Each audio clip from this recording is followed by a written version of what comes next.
ನಮಸ್ಕಾರ, ನಾನ್ ಶರ್ಮಿತಾ ಶೆಟ್ಟಿ. ಕಾಂಗ್ರೆಸ್ ಸರ್ಕಾರ ಇದ್ದಾಗ ಭಾರಿ ಹಣವನ್ನ ಹಾಗಾದ್ರೆ ನಾಯಕರು ಮಾಡಿದ್ದಾರಾ? ಕಾಂಗ್ರೆಸ್ ಆಡಳಿತದಲ್ಲಿ ಭಾರಿ ಹಣ ಮಾಡಿದಾರ ಲೀಡರ್ಸ್? ಈ ಒಂದು ಸ್ಟೇಟ್ಮೆಂಟ್ ಅನ್ನ ರಮೇಶ್ ಕುಮಾರ್ ಕೊಟ್ಟಿದ್ದಾರೆ. ಹಾಗಾಗಿ ಭಾರಿ ಅಚ್ಚರಿಗೆ ಕಾರಣವಾಗಿದೆ ಈ ಹೇಳಿಕೆ.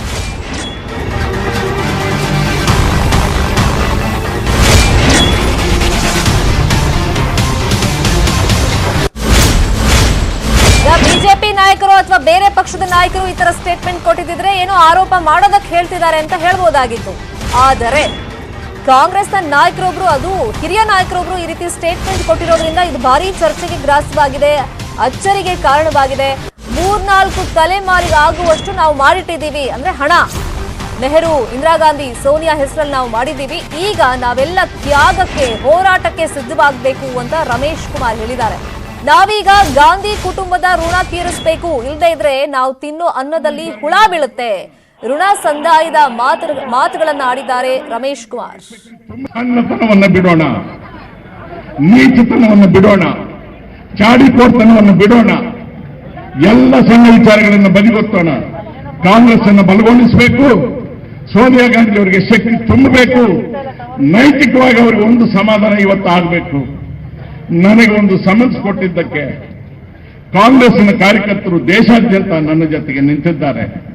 ನನ್ನ ಗಂಡನ ಪ್ರಾಣ ಕಳ್ಕೊಂಡಿದ್ದಕ್ಕೆ, ನನ್ನ ಮಗನ ಕಷ್ಟಕ್ಕೆ, ನಮ್ಮ ಅತ್ತೆಯ ಕಷ್ಟಕ್ಕೆ, ನೆಹರು ಮಾಡಿದ ಕಷ್ಟಕ್ಕೆ ಈ ದೇಶದ ಜನ ನಮ್ಮ ಋಣ ತೀರಿಸಿಕೊಳ್ತಾ ಇದ್ದಾರೆ ಅಂತಕ್ಕಂಥ ಒಂದು ಸಮಾಧಾನ ಇವತ್ತು ಸೋನಿಯಾ ಗಾಂಧಿ ಅವರಿಗೆ ಆದ್ರೆ ನಾವೆಲ್ಲರೂ ತಿಂತಕ್ಕಂಥ 2 ಹೊತ್ತಿನ ಊಟ ಸಾರ್ಥಕ ಆಗುತ್ತೆ. 3-4 ತಲೆಮಾರಿಗಳಿಗೆ ಆಗುವಷ್ಟನ್ನು ನಾವು ಮಾಡಿಕೊಂಡಿದ್ದೇವೆ. 3-4 ತಲೆಮಾರಿಗಳಿಗೆ ಆಗುವಷ್ಟನ್ನು ನಾವು ಮಾಡಿಕೊಂಡಿದ್ದೇವೆ. 3-4 ತಲೆಮಾರಿಗಳಿಗೆ ಆಗುವಷ್ಟನ್ನು ನಾವು ಮಾಡಿಕೊಂಡಿದ್ದೇವೆ. ನೆಹರು, ಇಂದಿರಾ ಗಾಂಧಿ, ಸೋನಿಯಾ ಗಾಂಧಿ ಹೆಸರಲ್ಲಿ ಈ ಕಿಂಚತ್ತು ತ್ಯಾಗಕ್ಕೆ ನಾವು ತಯಾರಾಗದೆ ಹೋದ್ರೆ ನಾವು ಇನ್ನು ಮುಂದಕ್ಕೆ ತಿಂತಕ್ಕಂಥ ಅನ್ನದಲ್ಲಿ ಹುಳು ಬೀಳುತ್ತೆ. ನಿಮ್ಗೆಲ್ಲರಿಗೂ ನಮಸ್ಕಾರ. ಅನ್ನತನವನ್ನು ಬಿಡೋಣ. ಇನ್ನು ರಮೇಶ್ ಕುಮಾರ್ ಋಣ ಸಂದಾಯದ ಹೇಳಿಕೆಗೆ ಬಿಜೆಪಿ ಖಂಡನೆಯನ್ನ ವ್ಯಕ್ತಪಡಿಸಿದೆ. 4 ತಲೆಮಾರಿಗೆ ಬೇಕಾಗುವಷ್ಟು ಮಾಡಿಕೊಂಡಿದ್ದೀವಿ ಅಂತ ಹೇಳಿದ್ರೆ ಏನರ್ಥ? ಕಾಂಗ್ರೆಸ್ಸಿಗರು ದೇಶ ಲೂಟಿ ಮಾಡಿದ್ದಾರೆ ಅಂತ ಅರ್ಥ ಅಂತ ಬಿಜೆಪಿ ಅವರೀಗ ಖಂಡನೆಯನ್ನ ವ್ಯಕ್ತಪಡಿಸ್ತಾ ಇದ್ದಾರೆ.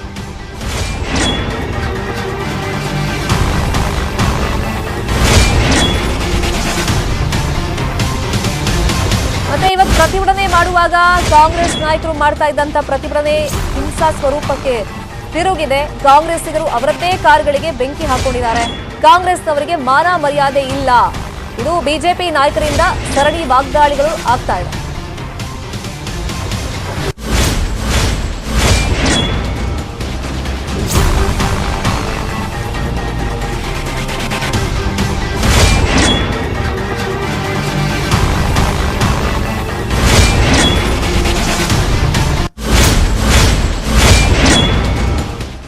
ನಾಲ್ಕು ತಲೆಮಾರಿಗೆ ನಮಗೆ ಬೇಕಾದಷ್ಟನ್ನ ಮಾಡ್ಕೊಂಡಿದ್ದೀವಿ ಅಂದ್ರೆ ಏನ್ ಅದರ ಅರ್ಥ?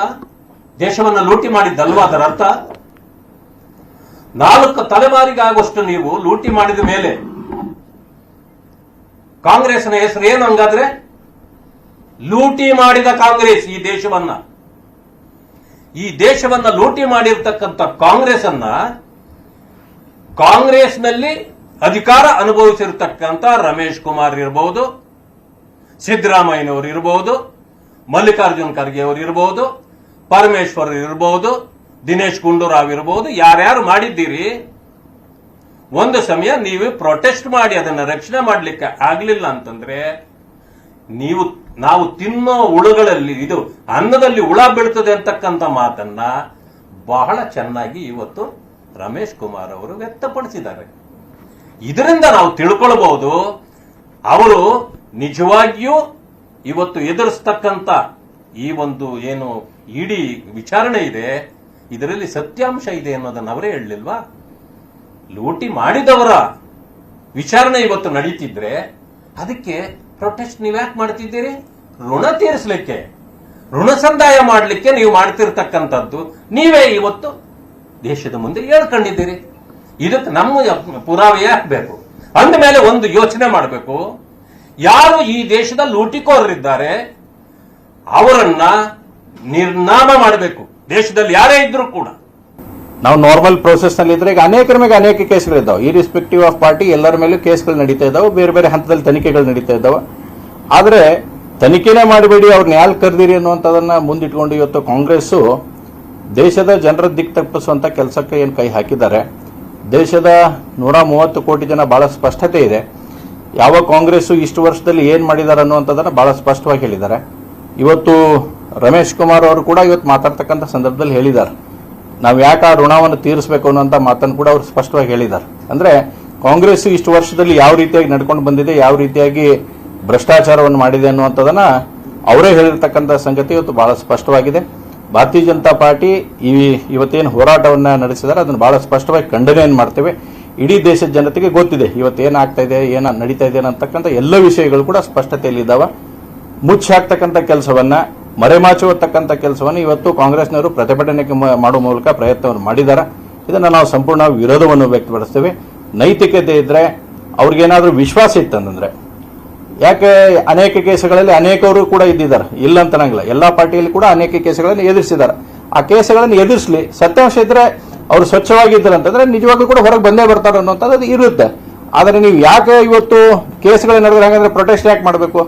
ನಾಳೆ ಅನೇಕರ ಮೇಲೆ ಅನೇಕ ಕೇಸುಗಳು ನಡೀತಾವೆ, ಹಾಗಾದ್ರೆ ಎಲ್ಲರೂ ಪ್ರೊಟೆಸ್ಟ್ ಮಾಡೋಕ್ಕಾಗತ್ತಾ? ಇದನ್ನ ಕಾಂಗ್ರೆಸ್ಸು ದಿಕ್ ತಪ್ಪಿಸತಕ್ಕಂಥ ಕೆಲಸವನ್ನು ಬಂದ್ ಮಾಡಬೇಕು.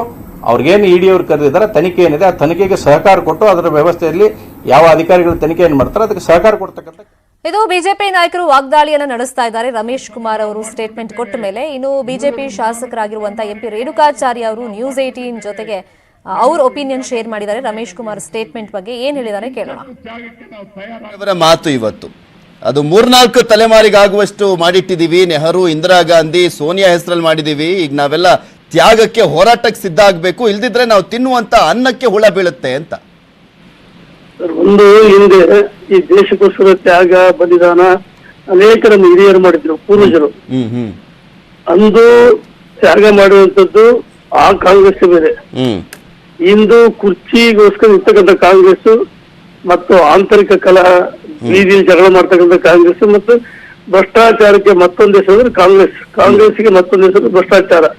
ಹಾಗಾಗಿ ರಮೇಶ್ ಕುಮಾರ್ ಅವರ ಬಾಯಲ್ಲಿ ಅದು ನಿಜವನ್ನು ಹೇಳಿದ್ದಾರೆ. ಯಾಕಂದ್ರೆ ನಾವು 3-4 ತಲೆಮಾರಿಗಳಷ್ಟು ಹಣ ಮಾಡಿಕೊಂಡಿದೀವಿ, ಭ್ರಷ್ಟಾಚಾರ ಮಾಡಿದೀವಿ, ಲೂಟಿ ಹೊಡೆದಿವಿ. ಹಾಗಾಗಿ ನೆಹರು, ಇಂದಿರಾ ಗಾಂಧಿ, ಸೋನಿಯಾ ಹೆಸರು ಮಾಡಿದ್ರು ಅವ್ರು ಹೇಳಿದ್ದಾರೆ.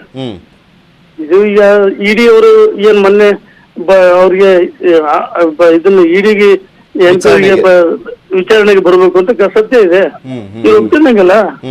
ಅಲ್ಲ ಬಟ್ ಏನಂದ್ರೆ ರೇಣುಕಾಚಾರ್ಯ ಅವರೇ, ಪಾರ್ಟಿಗಳು ಬಿಟ್ಬಿಡೋಣ, ರಾಜಕಾರಣಿಗಳು ಇಂತ ಸತ್ಯ ಒಪ್ಕೊಳ್ಳೋದೇ ಕಷ್ಟ ಅಲ್ವಾ? ನಾನು ಒಂದ್ ಸೆಕೆಂಡ್ ಹೇಳ್ಬಿಡ್ತೀನಿ. ಇವರು 3-4 ತಲೆಮಾರು ಆಗೋಷ್ಟು ಮಾಡ್ಕೊಂಡಿವಿ ಅಂದ್ರೆ ಇಡಿಗೆ ಎನ್ಕ್ವೈರಿ ಕೊಟ್ಟಿದ್ದು ಯಾರು? ಸುಬ್ರಹ್ಮಣ್ಯ ಸ್ವಾಮಿ. ಈಗ ಅವರು ಇಡೀ ದೇಶದ ಉದ್ದಕ್ಕೆ ಹೋರಾಟ ಮಾಡಿದ್ರು. ಮತ್ತೆ ಯಾರ ವಿರುದ್ಧ ಹೋರಾಟ ಮಾಡಿದ್ರು? ಭ್ರಷ್ಟಾಚಾರ ಮಾಡಿದಂತ ಅವರೇ ಒಪ್ಕೊಂಡ್ಮೇಲೆ ಹೋರಾಟ ಮಾಡೋ ಅವಶ್ಯಕತೆ ಇಲ್ಲಲ್ಲ. ವಿನಾಕಾರಣ ಭಾರತೀಯ ಜನತಾ ಪಾರ್ಟಿ ಮೇಲೆ, ನರೇಂದ್ರ ಮೋದಿ ಸರ್ಕಾರ ಮೇಲೆ ಇವ್ರು ಆರೋಪ ಮಾಡ್ತಾರಲ್ಲ, ಮತ್ತೆ ಇವ್ರು ಒಪ್ಕೊಂಡ್ರೆ ಹಾಕೊಂಡು ಮಾಡ್ಕೊತಾರೆ. ಪಾಪ ತಪ್ಪೇಲ್ಲ. ನಾನೊಂದು ಪ್ರಶ್ನೆ ಕೇಳಿದೆ, ರಾಜಕಾರಣಿಗಳು ಸತ್ಯ ಒಪ್ಕೊಳ್ಳೋದ್ ಕಷ್ಟ, ಈ ಪಾರ್ಟಿಗಳು ಬಿಟ್ಬಿಡೋಣ, ಇಂಥ ನಿಜಾಂಶಗಳನ್ನ ಹೇಳ್ಕೊಳ್ಳೋದ್ ಕಷ್ಟ. ಯಾರು ಸತ್ಯ ಹರಿಶ್ಚಂದ್ರ ಯಾರು ಇಲ್ಲ ಅಲ್ವಾ ರೇಣುಕಾಚಾರ್ಯ ಅವರೇ? ಅಲ್ಲ, ಒಂದು ನಾನು ನೋಡಿ ಸರ್, ರಾಜಕಾರಣದಲ್ಲಿ ಎಲ್ಲವೂ ಭ್ರಷ್ಟರಲ್ಲ, ಮೌಲ್ಯಾಧಾರಿತ ರಾಜಕಾರಣ ಇದೆ. ಅಲ್ಲ ಸರ್, ನಾನು ಸೆಕೆಂಡ್ ಹೇಳ್ತೀನಿ ತಮಗೆ. ನಮ್ಮ ಅಟಲ್ ಬಿಹಾರಿ ವಾಜಪೇಯಿ ಅವರಂತ ಆಡಳಿತ ಉತ್ತಮವಾದ ಆಡಳಿತ, ಪಾರದರ್ಶಕ ಆಡಳಿತ. ನರೇಂದ್ರ ಮೋದಿ ಅವರ ಆಡಳಿತ ವಿಶ್ವ ಮೆಚ್ಚಿದೆ. ಅದೇ ರೀತಿ ನಮ್ಮ ರಾಜ್ಯದಲ್ಲೂ ಒಳ್ಳೆ ಆಡಳಿತ ಕೊಟ್ಟಿದೀವಲ್ಲ, ಇದಕ್ಕಿಂತ ಇನ್ಯಾವ ಉದಾಹರಣೆ ಬೇಕು? ಈಗ ಇದೇ ವಿಚಾರವಾಗಿ ಮತ್ತಷ್ಟು ಮಾಹಿತಿಯನ್ನು ಕೊಡೋದಕ್ಕೆ ನೇರ ಸಂಪರ್ಕದಲ್ಲಿ ಜಾಯ್ನ್ ಆಗಿದ್ದಾರೆ ನಮ್ಮ ಪೊಲಿಟಿಕಲ್ ಬ್ಯೂರೋ ರಿಪೋರ್ಟರ್ ಕೃಷ್ಣ. ಒಂದ್ ಕಡೆ ದೊಡ್ಡ ಮಟ್ಟದಲ್ಲಿ ಕಾಂಗ್ರೆಸ್ ಇವತ್ತು ದೇಶದಾದ್ಯಂತ ಪ್ರತಿಭಟನೆ ಮಾಡ್ತಾ ಇದ್ರೆ, ಋಣ ಸಂದಾಯದ ಮಾತುಗಳನ್ನ ಆಡೋ ಮುಖಾಂತರ ರಮೇಶ್ ಕುಮಾರ್ ಅವರು ಈ ಪ್ರತಿಭಟನೆಯನ್ನ ನೀರಲ್ಲಿ ಹೋಮ ಮಾಡೋದು ಅಂತಾರಲ್ಲ, ಆ ತರ ಮಾಡ್ಬಿಟ್ರ ಅಥವಾ ಏನೋ ಹೇಳಕ್ ಹೋಗಿ ಏನೋ ಆಯ್ತಾ? ಈಗ ಬಿಜೆಪಿ ಅವರು ಅದನ್ನ ಎನ್ಕ್ಯಾಶ್ ಮಾಡ್ಕೊಳ್ಳೋಕೆ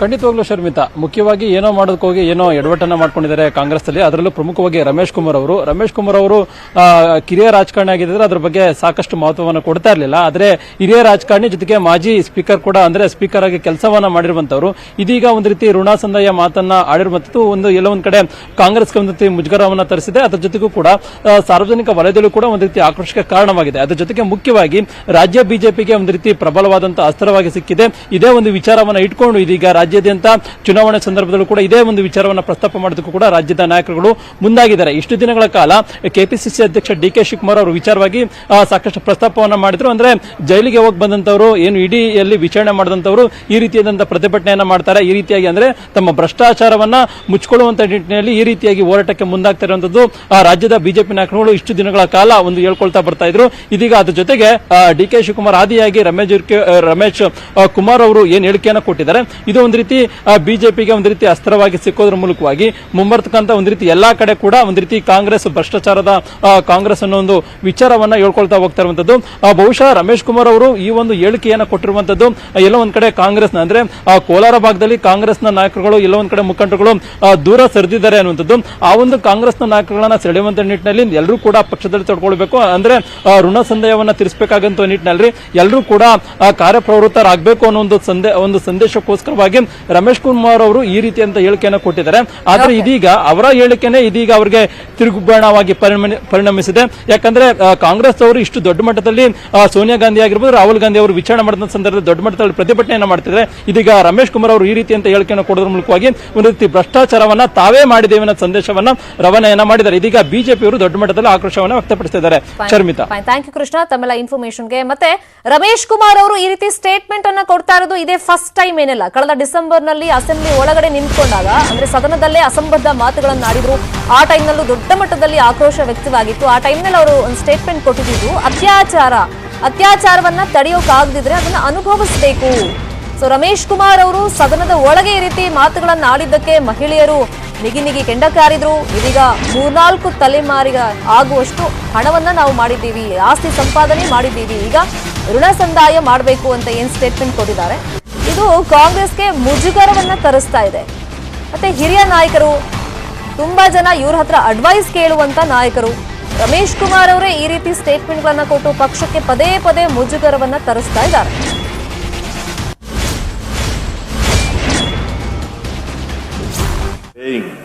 When rape is acceptable, lie down and enjoy it. But that's exactly the position into which you are. ದಯಮಾಡಿ ಗಮನ ಸೆಳೆಯುವ. There is a saying, when rape is acceptable, lie down and enjoy it. But that's exactly the position into which you are. ದಯಮಾಡಿ ಗಮನ ಸೆಳೆಯುವ. There is a saying, when rape is acceptable, lie down and enjoy it. But that's exactly the position into which you are. ತನವನ್ನು ಬಿಡೋಣ, ನೀಚತನವನ್ನು ಬಿಡೋಣ, ಚಾಡಿಕೋರ್ತನವನ್ನು ಬಿಡೋಣ, ಎಲ್ಲ ಸಣ್ಣ ವಿಚಾರಗಳನ್ನು ಬದಿಗೊತ್ತೋಣ. ಕಾಂಗ್ರೆಸ್ ಅನ್ನು ಬಲಗೊಳಿಸಬೇಕು, ಸೋನಿಯಾ ಗಾಂಧಿ ಅವರಿಗೆ ಶಕ್ತಿ ತುಂಬಬೇಕು, ನೈತಿಕವಾಗಿ ಅವರಿಗೆ ಒಂದು ಸಮಾಧಾನ ಇವತ್ತು ಆಗಬೇಕು. ನನಗೆ ಒಂದು ಸಮನ್ಸ್ ಕೊಟ್ಟಿದ್ದಕ್ಕೆ ಕಾಂಗ್ರೆಸ್ನ ಕಾರ್ಯಕರ್ತರು ದೇಶಾದ್ಯಂತ ನನ್ನ ಜೊತೆಗೆ ನಿಂತಿದ್ದಾರೆ. ನನ್ನ ಗಂಡನ ಪ್ರಾಣ ಕಳ್ಕೊಂಡಿದ್ದಕ್ಕೆ, ನನ್ನ ಮಗನ ಕಷ್ಟಕ್ಕೆ, ನಮ್ಮ ಅತ್ತೆಯ ಕಷ್ಟಕ್ಕೆ, ನೆಹರು ಮಾಡಿದ ಕಷ್ಟಕ್ಕೆ ಈ ಮದುವೆ ಆರತಕ್ಷತೆ ವೇಳೆಯೇ ವರನ ದುರ್ಮರಣ ಆಗಿದೆ. ಹೃದಯಾಘಾತದಿಂದ ಮಂಟಪದಲ್ಲೇ ವರ ಮೃತಪಟ್ಟಿದ್ದಾರೆ. ವಿಜಯನಗರ ಜಿಲ್ಲೆ ಹೊಸಪೇಟೆ ತಾಲೂಕಲ್ಲಿ ಘಟನೆ ನಡೆದಿರೋದು. ಪಾಪಿನಾಯಕನಹಳ್ಳಿ ಗ್ರಾಮದಲ್ಲಿ ಕುಸ್ತು ಬಿದ್ದು ವರ ಮೃತಪಟ್ಟಿರೋದು. 26 ವರ್ಷದ ಹೊನ್ನೂರ ಸ್ವಾಮಿ ಮೃತಪಟ್ಟಿರೋ ದುರ್ದೈವಿ. ಎದೆನೋವು ಕಾಣಿಸ್ಕೊಂಡಿದೆ, ಅಲ್ಲೇ ಕುಸ್ತು ಬಿದ್ದಿದ್ದಾರೆ, ಅಸ್ವಸ್ಥರಾಗಿದ್ದಾರೆ. ಆಸ್ಪತ್ರೆಗೆ ಕರ್ಕೊಂಡು ಹೋಗಿದ್ದಾರೆ, ಬಟ್ ಖಾಸಗಿ ಆಸ್ಪತ್ರೆಗೆ ಕರ್ಕೊಂಡು ಹೋಗಿದ್ದಾರೆ. ಅಲ್ಲಿದ್ದ ಸರ್ಕಾರಿ ಆಸ್ಪತ್ರೆಗೆ ಕರ್ಕೊಂಡು ಹೋಗುವಂತ ದಾರಿ ಮಧ್ಯದಲ್ಲೇ ಮೃತಪಟ್ಟಿದ್ದಾರೆ ಹೊನ್ನೂರ ಸ್ವಾಮಿ.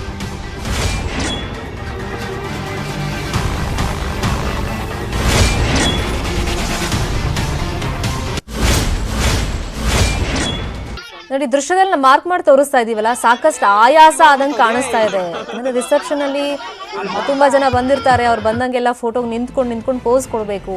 ಆ ಟೈಮ್ನಲ್ಲಿ ಸಹಜವಾಗಿ ಎಲ್ರಿಗೂ ಒಂದು ಸುಸ್ತು ಅಂತಾಗತ್ತೆ. ಬಟ್ ಈತನಿಗೆ ಎದೆನೋವು ಕಾಣಿಸ್ಕೊಂಡಿದೆ, ಆತ ಅಲ್ಲಿ ಪೇಚಾಡ್ತಾ ಇರೋದನ್ನ ನಾವು ಗಮನಿಸ್ತಾ ಇದ್ದೀವಿ. ಅಲ್ಲಿ ಯಾರ ಹತ್ರ ಇಮಿಡಿಯೇಟ್ ಆಗಿ ಆತ ಹೇಳ್ಕೊಂಡು ಇಲ್ಲ. ಏನೋ ಸುಸ್ತಾಗ್ತಿದೆ ಅಂತ ಆತನಿಗೂ ಅನಿಸಿದೆ. ಬಟ್ ಅವಾಗಲೇ ಆ ಕ್ಷಣದಲ್ಲೇ ಹೇಳಿದರೆ ಹಾಸ್ಪಿಟಲಿಗೆ ಕರ್ಕೊಂಡು ಹೋಗಿದ್ರೆ ಆತ ಬದುಕಿ ಉಳಿತಾ ಇದ್ನೇನೋ ಗೊತ್ತಿಲ್ಲ. ಆದರೆ 108 ಕನಸುಗಳನ್ನು ಇಟ್ಕೊಂಡಿರ್ತಾರೆ. ಒಂದು ಮದುವೆ ಆರತಕ್ಷತೆ ಅಂದರೆ ಹಾಗೆ ಆಗಬೇಕು, ಹಿಂಗೆ ಆಗಬೇಕು, ಮದುವೆ ಆದಮೇಲೆ ನಮ್ಮ ಲೈಫ್ ಹೆಂಗೆ ಲೀಡ್ ಮಾಡಬೇಕು, ಆ ಥರದ್ದೆಲ್ಲ ಕನಸುಗಳನ್ನು ಇಟ್ಕೊಂಡೇ ಮದುವೆ ಆಗೋದು. ಸೊ ಇಲ್ಲಿ ಮದುವೆ ಆರತಕ್ಷತೆ ಸಂದರ್ಭದಲ್ಲೇ ಆತ ಕುಸ್ತು ಬಿದ್ದಿದ್ದಾನೆ. ಹೃದಯಾಘಾತಕ್ಕೆ ಒಳಗಾಗಿರೋದು ಅಂದರೆ ಎದೆನೋ ಕಾಣಿಸ್ಕೊಂಡಿದೆ. ಮತ್ತು ಅಲ್ಲಿ ತುಂಬ ಆತ ಸುಸ್ತಾಗ್ತಿರೋದು ಅಥವಾ ಏನೋ ಒಂದು ಕಂಫರ್ಟಬಲ್ ಆಗಿ ಇಲ್ಲ ಅನ್ನೋದಂತೂ ಫುಟೇಜಿಂದನೇ ನಾವು ಅಬ್ಸರ್ವ್ ಮಾಡ್ಬೋದು. ಇದೇ ವಿಚಾರವಾಗಿ ಮತ್ತಷ್ಟು ಮಾಹಿತಿಯನ್ನು ಕೊಡೋದಕ್ಕೆ ಫೋನ್ ಸಂಪರ್ಕದಲ್ಲಿ ಜಾಯ್ನ್ ಆಗಿದ್ದಾರೆ ನಮ್ಮ ರಿಪೋರ್ಟರ್ ಶರಣು ಹಂಪಿ. ಶರಣು ಹಂಪಿ, ಇಂಥದ್ದೆಲ್ಲ ಘಟನೆಗಳು ನೋಡಿದಾಗ ಅಥವಾ ಕೇಳಿದಾಗ ನಿಜಕ್ಕೂ ಬೇಸರ ಆಗುತ್ತೆ. ಮದುವೆ ಅಂತ ಒಂದು ಸಂಭ್ರಮದ ಕ್ಷಣ ಅದು. ನೆಕ್ಸ್ಟ್ ನಾವು ಹೆಂಗೆ ಲೈಫ್ ಲೀಡ್ ಮಾಡಬೇಕು ಅಂತೆಲ್ಲ ಕನಸುಗಳನ್ನು ಕಟ್ಕೊಂಡಿರ್ತಾರೆ. ಸೊ ಈತ ಕೇವಲ 26 ವರ್ಷಕ್ಕೆ ಹಿಂಗೆ ಆಗ್ಬಿಟ್ಟಿದೆ. ಸೊ ಸಡನ್ ಆಗಿ ಕೊಲ್ಯಾಪ್ಸ್ ಆಗಿರೋದಾ, ಏನಾಯ್ತು ಘಟನೆಯಲ್ಲಿ? ಶರ್ಮಿತಾ, ಈ ಘಟನೆ ಆಗಿರೋದು ನಿನ್ನೆ, ಬಟ್ ಇದು ಸಾಕಷ್ಟು ವಿಡಿಯೋ ವೈರಲ್ ಆಗ್ತಾ ಇದೆ. ಯಾಕಂದ್ರೆ ಎಲ್ರು ಕೂಡ, ಯಾರ ವಿಡಿಯೋ ನೋಡಿದವರು ಕೂಡ ಎಲ್ರು ಮಮ್ಮಲ ಮರಗ್ತಾ ಇರೋದೇನಂದ್ರೆ ಮದುವೆ ದಿನ ಈ ರೀತಿ ಆಗ್ತದೆ. ಅದು 26 ವಯಸ್ಸು ಹೊನ್ನೂರು ಸ್ವಾಮಿ ಅನ್ನುವಂತ ವ್ಯಕ್ತಿ. ಆ ಜೋಡಿ ಸಾಕಷ್ಟು ಕನಸು ಕಂಡಿತ್ತು. ಸೊ ಮದುವೆ ದಿನ ಬಹಳ ಸಂಭ್ರಮದಿಂದನೇ ಇದ್ರು. ಆದ್ರೆ ಸ್ಟೇಜ್ ಅಲ್ಲಿ ನಾವು ವಿಡಿಯೋನು ಕೂಡ ತೋರಿಸ್ತಾ ಇದ್ದೀವಿ ದೃಶ್ಯದಲ್ಲಿ, ಅವರು ಪದೇ ಪದೇ ಕೆಳಗಡೆ ಅಂದ್ರೆ ಸ್ಟೇಜ್ ಅಲ್ಲಿ ಸೀಟ್ ಮೇಲೆ ಕೂಡ್ತಾ ಇರೋಂಥದ್ದು, ಕೂಡ್ತಾ ಇರೋಂಥ ದೃಶ್ಯ ಕಂಡು ಬರ್ತಾ ಇದೆ. ಅಂದ್ರೆ ಅವ್ರಿಗೆ ಪೇನ್ ಕಾಣಿಸ್ತಾ ಇದೆ. ಆದ್ರೆ ಅದು ಪೇನ್ ಹೌದೋ ಇಲ್ಲ ಅನ್ನೋದು ಅವ್ರಿಗೆ ರಿಯಲೈಸ್ ಆಗ್ತಾ ಇಲ್ಲ ವರನಿಗೆ, ಹೊನ್ನೂರು ಸ್ವಾಮಿಗೆ. ಯಾಕಂದ್ರೆ ಪೇನ್ ಜಾಸ್ತಿ ಆಗ್ತಾನೆ ಹೋದ್ರು ನಾನು ಸುಧಾರಿಸ್ಕೋಬಹುದು, ಯಾಕಂದ್ರೆ ಆರತಕ್ಷತೆ ಇದೆ, ಎಲ್ರು ಶುಭಾಶಯ ಕೋರ್ಲಿಕ್ಕೆ ಬರ್ತಾರೆ ಅಂತೇಳಿ ಆ ಬಂದವರು ಎಲ್ಲರನ್ನೂ ಕೂಡ ಗ್ರೀಟ್ ಮಾಡಿ ಮಾತಾಡ್ಸುವಂತ ಕೆಲಸನೂ ಕೂಡ ಮಾಡ್ತಾ ಇದ್ರು, ಮತ್ತು ಫೋಟೋಗೆ ಫೋಸ್ ಕೊಡುವಂತ ಕೆಲಸನೂ ಕೂಡ ಮಾಡ್ತಾ ಇದ್ರು. ಮಿಡ್ಲಲ್ಲೇ ಅವರು ಸಂಪೂರ್ಣವಾಗಿ ನಿಲ್ಲಿಕ್ಕೂ ಕೂಡ ಆಗ್ತಾ ಇದ್ದಿಲ್ಲ. ಸೊ ಆ ಟೈಮಲ್ಲಿ ಏನಾದ್ರು ಅವರು ಪಕ್ಕದಲ್ಲಿರುವಂತ ವ್ಯಕ್ತಿಗಳಿಗೆ, ಅವರ ಸ್ನೇಹಿತರಿಗೆ ಹೇಳಿದ್ರೆ, ಕೂಡ್ಲೇನೆ ಅವ್ರನ್ನ ಆಸ್ಪತ್ರೆಗೆ ರವಾನೆ ಮಾಡಿದ್ರೆ ಖಂಡಿತವಾಗಿಯೂ ಕೂಡ ಉಳಿತಾ ಇದ್ರೇನೋ ಅನ್ನುವಂತ ಆಶಾಭಾವನೆ. ಆದ್ರೆ ಈಗ ಅದಾಗಿಲ್ಲ. ನಿನ್ನೆ ನಡೆದಿರುವಂತ ಘಟನೆ ಇದು. ವಿಜಯನಗರ ಜಿಲ್ಲೆ ಹೊಸಪೇಟೆ ತಾಲೂಕ್ ಬರುತ್ತೆ. ಹೊಸಪೇಟೆ ತಾಲೂಕಿನ ಪಕ್ಕದಲ್ಲಿ ಬರುವಂತ ಪಾಪಿನಾಯಕನಹಳ್ಳಿ ಅನ್ನುವಂತ ಒಂದು ಪುಟ್ಟ ಗ್ರಾಮ. ಚಿಕ್ಕದಾಗೆ ಮನೆ ಮುಂದನೆ ಕಾರ್ಯಕ್ರಮನ ಮಾಡ್ಕೊಂಡಿದ್ರು, ಮದುವೆ ಆರತಕ್ಷತೆ ಕಾರ್ಯಕ್ರಮ. ನಿನ್ನೆ ಮಧ್ಯಾಹ್ನ 3 ಗಂಟೆ ವೇಳೆಗೆ ಈ ಘಟನೆ ನಡೆದಿದೆ. ಎದೆನೋವು ಕಾಣಿಸ್ಕೊಂಡಿದೆ, ಸಂಪೂರ್ಣವಾಗಿ ನಿಜವಾಗ್ಲೂ ಬೆನ್ನುಹುರಿ ಬಂದು ಎದೆನೋವು ಕಾಣಿಸ್ಕೊಂಡಿದೆ. ಕೂಡಲೇ ಅವರನ್ನ ಸ್ಥಳೀಯ ಖಾಸಗಿ ಆಸ್ಪತ್ರೆಗೆ ರವಾನೆ ಮಾಡಿದ್ದಾರೆ. ಅವರು ಇಲ್ಲ ಹೋಗಿ ಅಂತೇಳಿ ಮೂವ್ ಮಾಡಿದ ತಕ್ಷಣನೇ ಖಾಸಗಿ ಆಸ್ಪತ್ರೆಯಿಂದ ಸರ್ಕಾರಿ ಆಸ್ಪತ್ರೆಗೆ ಹೋಗುವ ವೇಳೆಯಲ್ಲೇ ಮಾರ್ಗ ಮಧ್ಯದಲ್ಲೇ ಸೇರ್ಕೊಂಡಿದ್ದಾರೆ. ಆ ಹುಡುಗಿ ವಧುವಿನ ಕಡೆಯವರು ಮತ್ತು ಇಡೀ ಫ್ಯಾಮಿಲಿ ಮೆಂಬರ್ಸ್ ಎಲ್ಲರೂ ಕೂಡ ನಿಜವಾಗ್ಲೂ ಶೋಕ ಚಿತ್ರರಾಗಿದ್ದಾರೆ. ಮತ್ತು ಅಲ್ಲಿ ಯಾರಿಗೂ ಕೂಡ ಅರಿಸ್ಕೊಳ್ಳಿಕ್ಕೆ ಆಗ್ತಾ ಇಲ್ಲ. ಎಲ್ರು ಪುನೀತ್ ಅವರ ಹಾರ್ಟ್ ಅಟ್ಯಾಕ್ ಆಗಿ ಹೇಗ್ ತೀರ್ಕೊಂಡ್ರು ಅದೇ ರೀತಿಯಾದಂತ ಸಿಚುವೇಶನ್ ಇಲ್ಲೂ ಕೂಡ ನಿರ್ಮಾಣ ಆಗಿರೋದು. ಶರ್ಮಿತಾ, ಥ್ಯಾಂಕ್ ಯು ಶರಣು ಹಂಪಿ ತಮ್ಮ ಇನ್ಫಾರ್ಮೇಶನ್ಗೆ. ನದಿ ಕೊರತದಿಂದ ಭೂಮಿಯನ್ನ ಕಳ್ಕೊಂಡಿದ್ದಾರೆ ರೈತರ ಸಮಸ್ಯೆ ಕುರಿತಂತೆ ನ್ಯೂಸ್ 18 ಕನ್ನಡದಲ್ಲಿ ನಾವು ಸುದ್ದಿಯನ್ನ ಪ್ರಸಾರ ಮಾಡಿದ್ವಿ. ಸುದ್ದಿ ಪ್ರಸಾರವಾಗ್ತಾ ಇದ್ದಂತೆ ಅಧಿಕಾರಿಗಳು ಎಚ್ಚೆತ್ಕೊಂಡಿದ್ದಾರೆ. ಮೊದಲೇ ಇವರಿಗೆ ಕೆಲಸ ಮಾಡಕ್ ಆಗಲ್ಲ. ನ್ಯೂಸ್ 18 ನಲ್ಲಿ ನಾವು ಸುದ್ದಿ ಪ್ರಸಾರ ಮಾಡಿದ್ವಿ, ಅದಾದ್ಮೇಲೆ ಎಚ್ಚೆತ್ಕೊಂಡಿದ್ದಾರೆ. ಮುಂಚೆನೂ ರೈತರು ಇವ್ರ ಗಮನಕ್ಕೆ ತಂದಿರ್ತಾರೆ, ಅಧಿಕಾರಿಗಳ ಗಮನಕ್ಕೆ. ಅವಾಗ ಕೇರ್ ಮಾಡಿರಲ್ಲ ಇವರು. ಯಾರಾದ್ರೂ ಸಮಸ್ಯೆ ಅಂತ ಹೇಳ್ಕೊಂಡು ಬಂದ್ರೆ ಅವ್ರನ್ನ ಕಾಯಿಸೋದು ಅಥವಾ ವಾಪಸ್ ಹೋಗಿ ಅಂತ ಕಳಿಸೋದು, ಸೊ ಇಂಥದ್ದೆಲ್ಲ ಅಧಿಕಾರಿಗಳು ಮಾಡಿರ್ತಾರೆ.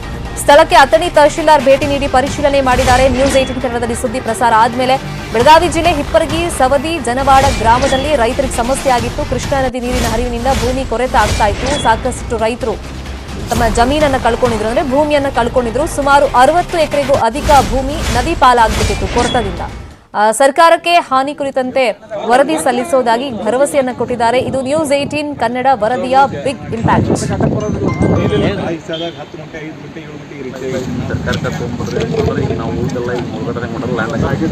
ರಿಪೋರ್ಟ್ ಮಾಡ್ತಾರೆ ಅಂತ ಪ್ರತಿಯೊಬ್ಬರು ಎಕರೆಗೆ ಸರ್ ಇಲ್ಲಿ 90 ಟನ್ ಚೊಕೊನ ಬೆಳಿತೀವಿ, ಕಪ ಬೆಳಿತಿದ್ರು ಬೇಕಾದ್ರೆ ಪ್ರೂಫ್ ನಿಮಗೆ ಏನದಲ್ಲ.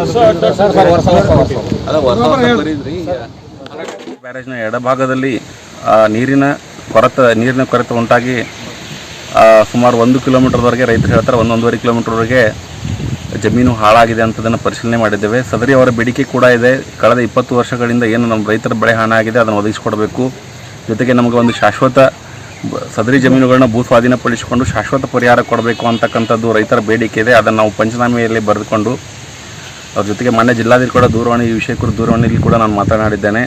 ಸೊ ಅದನ್ನು ನಾವು ಒಂದು ಮಾನ್ಯ ಜಿಲ್ಲಾಧಿಕಾರಿಗಳ ನಿರ್ದೇಶನದಂತೆ ವರದಿಯನ್ನು AC ಸಾಹೇಬರಿಗೆ ಮತ್ತು DC ಸಾಹೇಬರಿಗೆ ಕಳಿಸಿ ಮುಂದಿನ 15 ದಿನಗಳಲ್ಲಿ ಈ ಭಾಗದ ಈ ಜಮೀನುಗಳಿಗೆ ಅಳತೆ ಮಾಡಿ ಎಷ್ಟು ಪ್ರಮಾಣದಲ್ಲಿ ಜಮೀನುಗಳು ಹಾಳಾಗಿದೆ ಅಂತಕ್ಕಂಥದ್ದನ್ನು ಪರಿಶೀಲನೆ ಮಾಡಿಸಿ ಸರ್ಕಾರಕ್ಕೆ ನೈಜವಾಗಿರತಕ್ಕಂಥ ವರದಿಯನ್ನು ನಾನು ತಾಲೂಕು ಆಡಳಿತದಿಂದ ಸಲ್ಲಿಸುತ್ತೇನೆ. ಕಳ್ಳನ ಬೆನ್ನಟ್ಟಿ ಮಗನನ್ನ ರಕ್ಷಣೆ ಮಾಡಿದಾಳೆ ಸಾಹಸಿ ತಾಯಿ. ವಿಜಯಪುರದಲ್ಲಿ 4 ವರ್ಷದ ಮಗನನ್ನ ಅಮ್ಮ ರಕ್ಷಣೆ ಮಾಡಿರೋದು.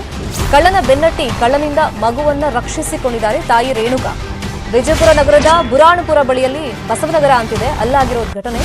ಸಂತೋಷ್ ರೇಣುಕಾ ದಂಪತಿಯ ಗಂಡು ಮಗು. ಆ ಮಗು ಕಳ್ಳತನಕ್ಕೆ ಅಲ್ಲಿ ಪ್ರಯತ್ನ ನಡೆದಿತ್ತು. ಅಂಗಡಿಗೆ ಹೋಗಿದ್ದ ಮಗುವನ್ನ ಕಳ್ಳ ಕರ್ಕೊಂಡು ಹೋಗ್ತಾ ಇದ್ದಂತೆ. ಮಗು ಜೋರಾಗಿ ಅಳ್ತಾ ಇತ್ತು. ಅಳೋ ಧ್ವನಿ ತಾಯಿಗೆ ಕೇಳಿಸುತ್ತೆ. ಸೊ ರೇಣುಕಾ ಅವರು ಅಲರ್ಟ್ ಆಗಿದ್ದಾರೆ. ಆ ಟೈಮ್ನಲ್ಲಿ ಕಳ್ಳನ ಬೆನ್ನಟ್ಟಿ ಹೋಗಿದ್ದಾರೆ, ಮಗುವಿನ ರಕ್ಷಣೆ ಮಾಡಿದ್ದಾರೆ. ಕಳ್ಳನನ್ನ ಕಂಬಕ್ಕೆ ಕಟ್ಟಿ ಸ್ಥಳೀಯರು ಥಳಿಸಿದ್ದಾರೆ. ಕಂಬಕ್ಕೆ ಕಟ್ಟಿ ಥಳಿಸಿದ್ರು. ಅದಾದ್ಮೇಲೆ ಪೊಲೀಸರಿಗೆ ಒಪ್ಪಿಸಿದ್ದಾರೆ ಸ್ಥಳೀಯರು.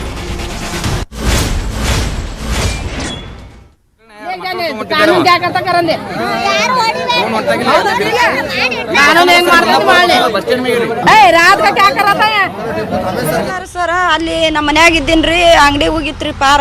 ಅಲ್ಲಿದ್ದ ನಾನು ಹೋಗಿ ಬರತ್ತಲೆ ಮನೆಯಲ್ಲಿದ್ದ ಬರತ್ತಲೆ ಹುಡುಗನ್ ತಗೊಂಡು ತೆಕ್ಕಿ ಬಿಡ್ಕೊಂಡು ಒತ್ತಾಗ ನಿಂತಿದ್ದೀನ್ರಿ ಸರ್. ನಿಂದ್ರನ್ನ ಓಡಿ ಬಂದ್ ಕೇಸಿ ಮಗನ ಕಸ್ಕೊಂಡ್ ಕೇಸಿ 2 ಏಟ್ ಹೊಡೆದೀನ್ರಿ ಸರ್.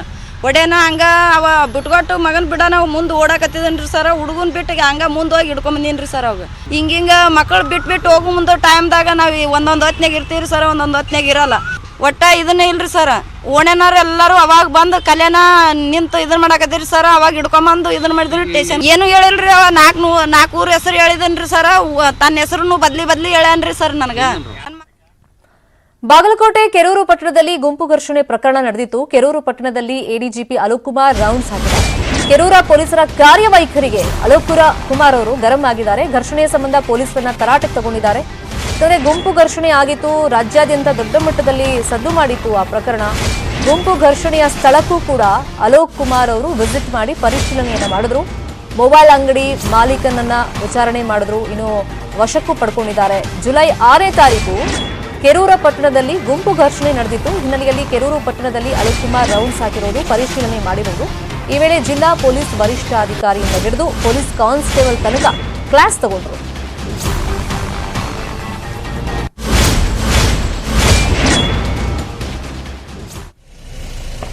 ಗಾಡಿ ಇಲ್ಲಿ ಹೋಗಿದೆ, ಬಟ್ ಮೊದಲನೇ ಸಂಖ್ಯೆ ಅವರು ಅಲ್ಲಿ ಹೋಗಿ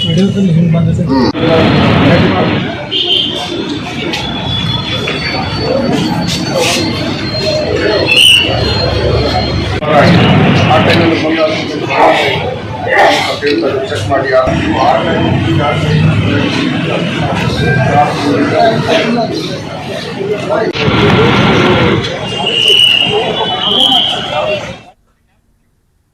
ಬೆಂಗಳೂರಲ್ಲಿ ಮತ್ತೆ ಹೆಚ್ಚಾಗ್ತಾ ಇದೆ ವಾಯು ಮಾಲಿನ್ಯ. ಕೋವಿಡ್ ಲಾಕ್ಡೌನ್ ಇಂದ ಕಡಿಮೆಯಾಗಿತ್ತು ಮಾಲಿನ್ಯ, ಈಗ ಮತ್ತೆ ಏರಿಕೆ ಆಗ್ತಾ ಇದೆ. ವಾಯು ಮಾಲಿನ್ಯ ತಡೆಗೆ ಕೇಂದ್ರದಿಂದ ಬಿಬಿಎಂಪಿಗೆ ಮತ್ತೊಂದು ಟಾಸ್ಕ್ ಈಗ ಕೊಟ್ಟಿದ್ದಾರೆ. ವಾಯು ಮಾಲಿನ್ಯ ನಿಯಂತ್ರಣ ಮಂಡಳಿ ಜೊತೆಗೆ ಅಧಿಕಾರಿಗಳು ಸಭೆಯನ್ನು ಮಾಡಿದ್ದಾರೆ. ಕೆಎಸ್ಪಿಸಿಬಿಯಿಂದ ಬೆಂಗಳೂರಿನ ವಾಯು ಮಾಲಿನ್ಯದ ಬಗ್ಗೆ ಅಧ್ಯಯನ ಆಗಿದೆ. ವಾಯು ಮಾಲಿನ್ಯಕ್ಕೆ ಸಾರಿಗೆ ವ್ಯವಸ್ಥೆಯೇ ಕಾರಣ ಅಂತ ಪತ್ತೆ ಹಚ್ಚಿದ್ದಾರೆ. ಇದು ಗೊತ್ತಿರೋ ವಿಷಯನೇ. ಕೋವಿಡ್ ಟೈಮ್ನಲ್ಲಿ ಲಾಕ್ಡೌನ್ ಆದಾಗ ಮಾಲಿನ್ಯದ ಪ್ರಮಾಣ ಏನಿತ್ತು ಅದು ಕಡಿಮೆ ಆಗಿತ್ತು, ವಾಯು ಮಾಲಿನ್ಯ. ಯಾಕಂದ್ರೆ ಆವಾಗ ವೆಹಿಕಲ್ ಓಡಾಡ್ತಾ ಇರಲಿಲ್ಲ. ಸೊ ಈಗ ಮತ್ತೆ ಅನ್ಲಾಕ್ ಆಗ್ತಾ ಇದೆ, ಮತ್ತೆ ವರ್ಕ್ ಫ್ರಮ್ ಹೋಮ್ ಕ್ಯಾನ್ಸಲ್ ಮಾಡಿದ್ದಾರೆ. ಎಲ್ಲರೂ ಆಫೀಸ್ಗೆ ಹೋಗಬೇಕು, ಅವ್ರವ್ರ ಕೆಲಸಕ್ಕೆ ಹೋಗಬೇಕಾಗಿದೆ. ಹಾಗಾಗಿ ಕೆಲವರು ಪಬ್ಲಿಕ್ ಟ್ರಾನ್ಸ್ಪೋರ್ಟ್ ಯೂಸ್ ಮಾಡ್ತಾರೆ, ಇಲ್ಲ ಅಂತಲ್ಲ. ಇನ್ನು ಕೆಲವರು ತಮ್ಮ ಓನ್ ವೆಹಿಕಲಲ್ಲೇ ಟೈಮ್ ಮೇಂಟೈನ್ ಮಾಡೋದಕ್ಕೆ ಬರ್ತಾರೆ. ಹಾಗಾಗಿ ಈ ವಾಹನಗಳ ಬಳಕೆಯಿಂದ ವಾಯು ಮಾಲಿನ್ಯ ಜಾಸ್ತಿ ಆಗ್ತಿರೋದು. ಈಗ ಟಾಸ್ಕ್ ಏನು ಬಿಬಿಎಂಪಿಗೆ ಕೇಂದ್ರದಿಂದ ಕೊಟ್ಟಿರೋದು ಅಂದರೆ, ಬಿಎಂಟಿಸಿ ಕೆಎಸ್ಆರ್ಟಿಸಿ ಬಸ್ಗಳಿಂದಲೇ ಬೆಂಗಳೂರಲ್ಲಿ ಸುಮಾರು 63.5% ಮಾಲಿನ್ಯ ಆಗ್ತಿದೆಯಂತೆ. ಅಂದರೆ ಪಬ್ಲಿಕ್ ಟ್ರಾನ್ಸ್ಪೋರ್ಟ್ ಇಂದನೇ ಇಷ್ಟ ಆಗ್ತಾ ಇದೆ. ರಸ್ತೆ ಕಾಮಗಾರಿ, ಉದ್ಯಮ, ಹೋಟೆಲ್ಗಳಿಂದಲೂ ಮಾಲಿನ್ಯ ಹೆಚ್ಚಳ ಆಗ್ತಾ ಇದೆ. ಹೆಚ್ಚೆಚ್ಚು ಎಲೆಕ್ಟ್ರಿಕ್ ಬಸ್ ಬಳಸುವಂತೆ ಬಿಬಿಎಂಪಿ ಅಧಿಕಾರಿಗಳು ಮನವಿಯನ್ನ ಮಾಡಿಕೊಂಡಿದ್ದಾರೆ. ಮಾತಿ ತೋ ಅಷ್ಟೇನು ಇಲ್ಲ, ಆದರೆ ನಾನೇನು ಹೇಳ್ತಾ ಇರೋದು, ನ್ಯಾಷನಲ್ ಏರ್ ಪ್ರೋಗ್ರಾಮ್ ಒಳಗಾಗಿ ಅದು ನಾವು ಕರೆಕ್ಟಾಗಿ ದೊಡ್ಡ ಸಿಟಿಯಲ್ಲಿ national air pollution management programme ಏನಿದೆ ಅದರಂತೆ ಒಂದು ಆ್ಯಕ್ಷನ್ ಪ್ಲಾನ್ ಮಾಡಿಕೊಂಡು BMTC ಆಗಲಿ ಅಥವಾ ಬೇರೆ ಬೇರೆ ಏಜೆನ್ಸಿ ಕಲೆಯಿಂದ ಏನು ಕೆಲಸ ನಡೀತಾ ಇದೆ ಆ ಟೈಮ್ಗೆ ಫ್ಯೂಜಿಟಿವ್ ಎಮಿಷನ್ಸ್ ಏನಾಗ್ತದೆ ಅದು ತಡೆಗಟ್ಟಲಿಕ್ಕೆ ಮತ್ತು ಕಾರ್ಬನ್ ಕಡಿಮೆ ಮಾಡಲಿಕ್ಕೆ ಏನೇನು ವ್ಯವಸ್ಥೆ ಮಾಡಬೇಕು ಅಂತ ವಿಸ್ತೃತವಾದ ಯೋಜನೆಯನ್ನು ತಯಾರು ಮಾಡ್ತಾ ಇದ್ದೀವಿ. ಈಗಾಗಲೇ ಮಾಡಿದ್ದೀವಿ, ಒಂದು ಪ್ರೆಸೆಂಟೇಷನ್ ಮಾಡಿದ್ದೀವಿ. ಗೌರ್ಮೆಂಟ್ ಆಫ್ ಇಂಡಿಯಾಗೆ ಅದು ಪ್ರೆಸೆಂಟೇಷನ್ ಕೊಡಬೇಕಾಗಿತ್ತು. ಈಗ 28 ಅಥವಾ 29ನೇ ತಾರೀಕು ಶಿಫ್ಟ್ ಆಗಿದೆ. ನಮಗೂ ಕೂಡ ಸೇರಿದ್ದಾರೆ 9 ದೊಡ್ಡ ಸಿಟಿಯಲ್ಲಿ ಒಂದು ಅವ್ರ ಸಪೋರ್ಟಿಂದ ಮಾಡಲಿಕ್ಕೆ. ಆ ಕಡೆಗೆ ನಮ್ಮದು BMTCನೂ ಸೇರಬೇಕು. ಎಲ್ಲ ಆಟೋ BMTC ಬೇರೆ ಮಾಡ್ತಕ್ಕಂಥ ಏಜೆನ್ಸಿಗಳು ಮತ್ತು ನಾವು BBMP ಎಲ್ಲ ಸೇರಿ ಈಗೆಲ್ಲ ಕೆಲಸ ಮಾಡಬೇಕು. ವಿಜಯನಗರದಲ್ಲಿ ಯುವತಿಯ ಭೀಕರ ಹತ್ಯೆಯಾಗಿದೆ. ಯುವತಿಯ ತಲೆ ಕಟ್ ಮಾಡಿ ಠಾಣೆಗೆ ಯುವಕ ಅದನ್ನು ತಗೊಂಡು ಬಂದಿದ್ದಾನೆ. 23 ವರ್ಷದ ನಿರ್ಮಲಾ ಕೊಲೆಯಾಗಿರುವಂತಹ ಯುವತಿ, 26 ವರ್ಷದ ಭೋಜರಾಜ್ ಅನ್ನೋನು ಈ ಕೃತ್ಯವನ್ನ ಮಾಡಿದ್ದಾನೆ. ಕನ್ನಬೋರಯ್ಯನಹಟ್ಟಿ ಗ್ರಾಮದಲ್ಲಿ ಘಟನೆ ನಡೆದಿದೆ. ಕೂಡ್ಲಿಗಿ ತಾಲೂಕಿನ ಕನ್ನಬೋರಯ್ಯನಹಟ್ಟಿಯಲ್ಲಿ ಪ್ರೀತಿ ಪ್ರೇಮದ ವಿಷಯವಾಗಿ ಏನೋ ಗಲಾಟೆ ಆಗಿದೆ ಅಂತ ಆರೋಪಗಳು ಕೇಳಿಬರ್ತಾ ಇದೆ. ಈತ ಏನ್ ಮಾಡಿದ್ದಾನೆ, ಭೋಜರಾಜ್ ತಲೆ ಕಟ್ ಮಾಡಿದ್ದಾನೆ. ಅಂದ್ರೆ ರುಂಡ ಮುಂಡ ಸಪರೇಟ್ ಮಾಡಿಬಿಟ್ಟಿದ್ದಾನೆ. ಕಾನಹೊಸಹಳ್ಳಿ ಪೊಲೀಸ್ ಠಾಣೆ ವ್ಯಾಪ್ತಿಯಲ್ಲಿ ನಡೆದಿದೆ. ಈ ಕೃತ್ಯ ಮಾಡಿದ ಮೇಲೆ ಆ ಯುವತಿಯ ತಲೆ ಕಟ್ ಮಾಡಿದಲ್ಲ, ತಲೆ ಹಿಡ್ಕೊಂಡು ಆತ ಪೊಲೀಸ್ ಸ್ಟೇಷನ್ಗೆ ಬಂದಿದ್ದಾನೆ.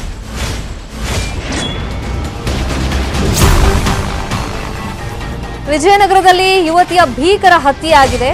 ಮೇಲ್ನೋಟಕ್ಕೆ ಇದಕ್ಕೆ ಕಾರಣ ಏನೋ ಪ್ರೀತಿ ಪ್ರೇಮ ವಿಷಯದಲ್ಲಿ ಗಲಾಟೆ ಆಗಿದೆ ಅಂತ ಗೊತ್ತಾಗ್ತಾ ಇದೆ. ಬಟ್ ಕನ್ಫರ್ಮೇಷನ್ ಅನ್ನ ಪೊಲೀಸರು ವಿಚಾರಣೆ ಮಾಡಿದ್ಮೇಲೆ ಕೊಡಬೇಕಾಗುತ್ತೆ. ಈಗ 26 ವರ್ಷದ ಭೋಜರಾಜ್, 23 ವರ್ಷದ ನಿರ್ಮಲಾ ಅನ್ನೋ ಯುವತಿಯ ತಲೆ ಕಟ್ ಮಾಡಿರೋದು. ಈ ಥರದ ಕೃತ್ಯ ಮಾಡಿದ ಮೇಲೆ ಆತ ತಲೆ ಹಿಡ್ಕೊಂಡೇ ಪೊಲೀಸ್ ಸ್ಟೇಷನ್ಗೆ ಬಂದಿದ್ದಾನೆ. ಆ ಯುವತಿಯ ಕಟ್ ಮಾಡಿರುವಂಥ ತಲೆ ಹಿಡ್ಕೊಂಡು ಪ್ರೀತಿ ಪ್ರೇಮದ ವಿಷಯದಲ್ಲಿ ಗಲಾಟೆ ಆಗಿದೆ. ಅದಾದಮೇಲೆ ಈ ಕೃತ್ಯವನ್ನ ಆತ ಮಾಡಿದ್ದಾನೆ ಅಂತ ಹೇಳ್ತಾ ಇದ್ದಾರೆ. ಬಟ್ ವಿಚಾರಣೆ ಸಂದರ್ಭದಲ್ಲಿ ಭೋಜರಾಜ್ ಏನು ಸ್ಟೇಟ್ಮೆಂಟ್ ಕೊಡ್ತಾನೆ ನೋಡ್ಬೇಕು. ಯಾಕಂದ್ರೆ ಆತ ಎಲ್ಲೂ ಈ ಕೃತ್ಯ ಮಾಡಿ ಓಡ್ ಹೋಗಿಲ್ಲ.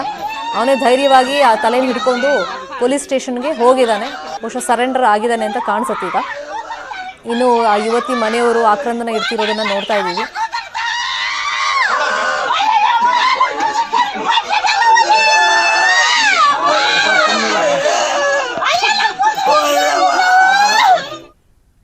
ಇವಿಷ್ಟು ಸದ್ಯದ ನ್ಯೂಸ್ ಅಪ್ಡೇಟ್ಸ್. ನೋಡ್ತಾ ಇರಿ ನ್ಯೂಸ್ 18 ಕನ್ನಡ. ಜಾಲ ನಮ್ಮದು, ಬಲ ನಿಮ್ಮದು.